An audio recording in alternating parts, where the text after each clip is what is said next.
আসসালামু আলাইকুম। আমি ইরফান আহমেদ মারুফ। আমার হোম ডিস্ট্রিক্ট নরসিংদীতে।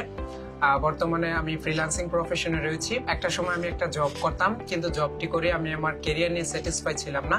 আমার মনে হচ্ছিল ইন ফিউচারে আরো ভালো কিছু করার জন্য আমাকে অন্য কোনো প্রফেশনে মুভ করার প্রয়োজন। বিভিন্ন সোশ্যাল মিডিয়া ঘাটাঘাটির মাধ্যমে আমি জানতে পারি যে ফ্রিল্যান্সিং নামে একটা প্রফেশন রয়েছে।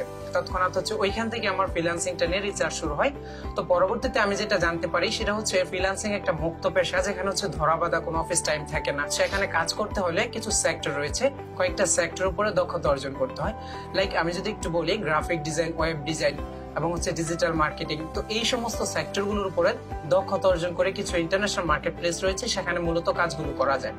তো পরবর্তীতে আবারও আমি এটা নিয়ে সোশ্যাল মিডিয়া ঘাটাঘাটি করি যে আমার জন্য বেসিক্যালি কোন সেক্টরটা বেস্ট হবে। তো আমি তখন জানতে পারি যে আমার জন্য এজ এ নিউ হিসাবে ডিজিটাল মার্কেটিংটা বেস্ট হবে। তো ডিজিটাল মার্কেটিং কিংবা আমি যেই সেক্টরে কাজ করতে যাই না কেন, প্রথমত আমাকে বিষয়টা নিয়ে আগে জানতে হবে। আমি বিভিন্ন সামাজিক যোগাযোগ মাধ্যমে রিসার্চ করে বুঝতে পারি যে ফ্রিল্যান্সিং করতে হলে মাস্ট বি কোনো একটা টপ রেটেড ফ্রিল্যান্সার কিংবা বাংলাদেশের সুনামধন্য কোনো একটা প্রতিষ্ঠান থেকে শিখতে হবে। তো আমার জানাশোনা কোনো টপ রেটেড ফ্রিল্যান্সারও ছিল না, কিংবা কোনো সুনামধন্য প্রতিষ্ঠানও ছিল না। তো পরবর্তীতে আমার এক ভাই, হৃদয় বিশ্বাস ভাইয়ার মাধ্যমে স্কলার সাইট নামে একটা প্রতিষ্ঠান রয়েছে, আমি সেটা জানতে পারি।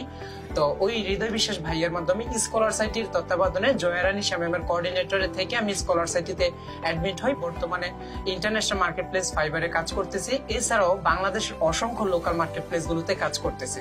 অনেক অনেক বেশি ধন্যবাদ স্কলার সাইটি প্রতিষ্ঠানকে, যাদের সাপোর্ট এবং গাইডলাইনের জন্য আলহামদুলিল্লাহ আমি এখন ভালো করতেছি। আমার মনে হচ্ছে ইন ফিউচারে যদি কেউ ফ্রিল্যান্সিং প্রফেশনে আসতে চায়, যদি সে ধৈর্য ধরে লেগে থাকে, তাহলে তার দ্বারা অবশ্যই সম্ভব।